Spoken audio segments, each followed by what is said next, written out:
Quem está aqui com a gente é o Dr. Paulo Lotufo, que é autor desse livro aqui, tem um trabalho fantástico contra drogas. E você que quer parar de fumar e não consegue, fica aqui com a gente, porque a gente está aprendendo bastante com a sua participação, com a sua dúvida. E tem dúvida no Facebook, né, Luquinha? Pois é, tão bacana que você pode participar ao vivo aqui com a gente, que nem a Paula Cristina Gomes, que depois de anos, né, Paula, parece que você vem tentado largar o cigarro, conseguiu largar o cigarro, mas agora é o maridão. O maridão parece que não quer parar de fumar e fuma há 20 anos, Paula. Boa tarde. 20 anos. E você tem tentado incentivá-lo de alguma forma? Isso, porque eu consegui parar já faz 10 anos. Mas parece que você parou por um probleminha, né? Você tratou a depressão, foi isso? Isso, aí eu tomei os remédios, né, ansiolíticos. E esses ansiolíticos, eles cortaram a ansiedade e eu parei de fumar. Comecei a pegar nojo de cigarro, ainda bem. Pois é, né? Doutor, será que às vezes o problema da pessoa não é a dependência do cigarro, mas é a ansiedade? E tratando uma coisa vem outra ou não? Eu acho que é tudo um conjunto. Sim. Não dá para especificar dessa maneira. Há dependência química, há uma dependência psicológica e a ansiedade, a parte psicológica, você precisa estar muito bem para poder parar de fumar. Muitas vezes o cigarro é usado como medicamento, como um step, como uma bengala. Eu estou ansioso, eu fumo. Estou depressivo, eu fumo. Então ele funciona como um medicamento aí nessa situação. Então eu preciso tratar a depressão para poder parar de fumar. Parece que quando o marido da Paula está ansioso, você confirma para mim, ele fuma quase 2 maços por dia, é isso, Paula? É, eu acho assim, quando ele tá ansioso, ele fuma mais. Ele fuma mais. Então, Quando acontece algum evento, alguma coisa, tem alguma coisa no serviço, alguma coisa atrapalhando, ele costuma fumar mais. Eu também era assim. Eu, quando tinha algum problema, eu tava com algum problema depressivo, alguma coisa, eu fumava muito mais. Entendi. Então, o que precisa fazer é o seguinte, ele precisa de apoio médico e psicológico, ele precisa lidar com essa ansiedade de outra maneira, quer com medicamento, quer com uma psicoterapia.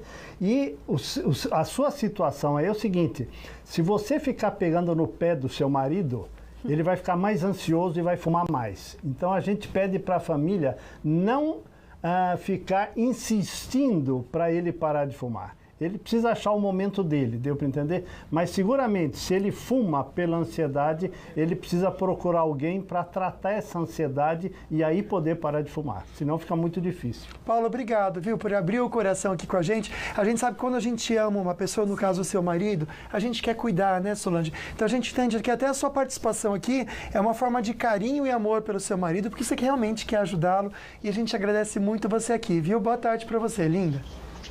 Obrigada. Muito boa tarde, um abraço. Obrigada, Paula. E pegando esse exemplo da Paula, Luquinha, tem aqui a pergunta da Regina Célia. A Regina diz o seguinte, ela não fuma, ela nunca fumou. Começou a sentir uma espécie de cansaço, ela começou a passar mal, foi ao médico pneumologista e descobriu que está com princípio de câncer no pulmão. O marido fuma, ela não. Quer dizer, ela contraiu possivelmente esse câncer por ser passiva, doutor Paulo? É mais ou menos isso daí? Mais ou menos isso daí, quer dizer, o tabagismo passivo aumenta em 25% a chance de câncer ou infarto, ou seja, esposa não fumante de marido fumante tem 25% a mais de chance de ter problemas de saúde relacionados ao cigarro.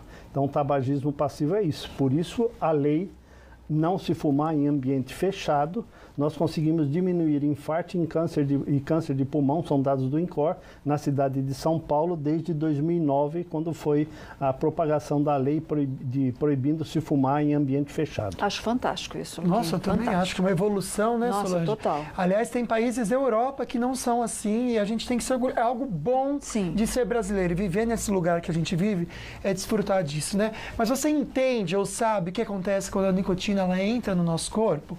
Olha só, o doutor vai explicar pra gente um pouquinho. Então, a hora que você fuma, você traga a fumaça, em 10 segundos da primeira tragada, a nicotina chega no seu cérebro. Não. Chegando 10 segundos? 10 segundos, em média, tá? Então isso é muito rápido. Então precisamos entender que a nicotina causa mais dependência do que a maconha, do que o crack. Então é mais difícil parar de fumar. Muita gente parou de usar o crack, parou de usar o álcool e vem no nosso ambulatório, no Hospital Universitário da USP, querendo parar de fumar. Então é muito rápido e a nicotina causa uma dependência 3 vezes mais forte do que a dependência da maconha.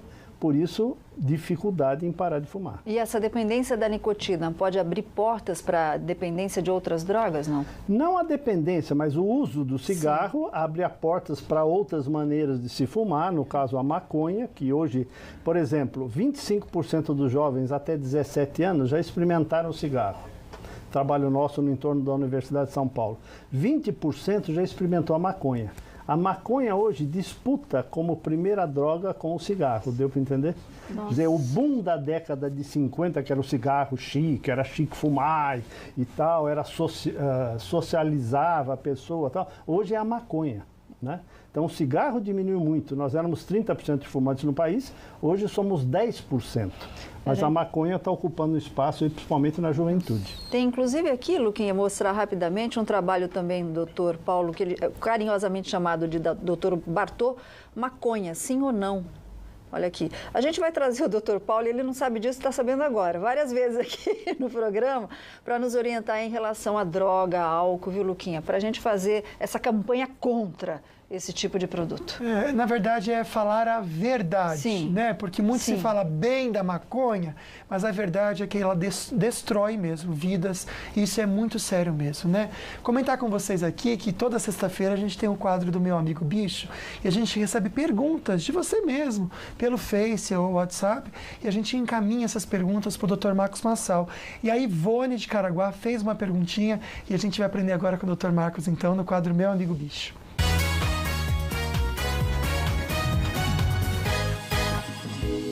Olá, a pergunta de hoje é da Ivone de Caraguatatuba. Ela disse que a cachorra dela cruzou pela primeira vez, adoeceu, emagreceu e ela pergunta se pode estar relacionado ao cruzamento. Então, Ivone, o cruzamento ele pode sim trazer alguns problemas, é uma fase onde a cachorra pode ter uma queda de resistência e nisso aparecer alguns problemas de saúde, mas não é comum. Então é importante verificar se a cachorra não tem algum outro problema que coincidiu com essa fase, né? Então é importante fazer alguns exames, passar por um clínico para fazer uma avaliação que vejam a situação de saúde da sua cachorra, né? Normalmente esses exames, eles dão um perfil assim de saúde e traz muitas informações que a gente consegue saber se tem alguma alteração que pode estar relacionado ao cruzamento ou não. Então a gente, sabendo do problema, a gente trata de uma forma correta, de uma forma rápida, né? Então é importante que você leve, que a gente faça exames e saiba exatamente o que está acontecendo. Essa foi a pergunta da Ivone. Até a próxima.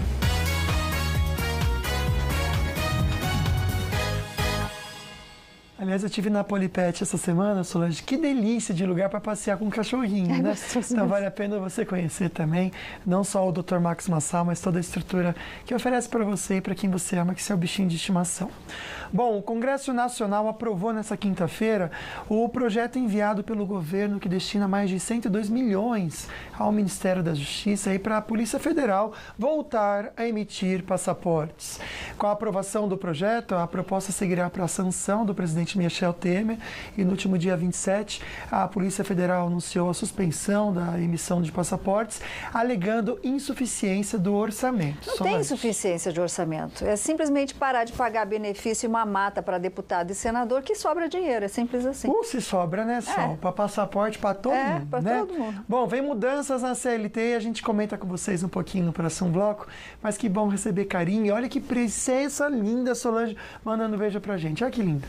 Eu vou mandar um beijo pra vocês e também eu vou agradecer muito a minha avó, porque ela tava cuidando da gente, do nosso irmãozinho também, né? Porque eu tô de férias e ele já nasceu. Beijo pra vocês, abraço. Aí manda um beijo e um abraço pra vovó, tá bom? Beijo, tchau. Moça bonita, seu corpo cheira ao botão de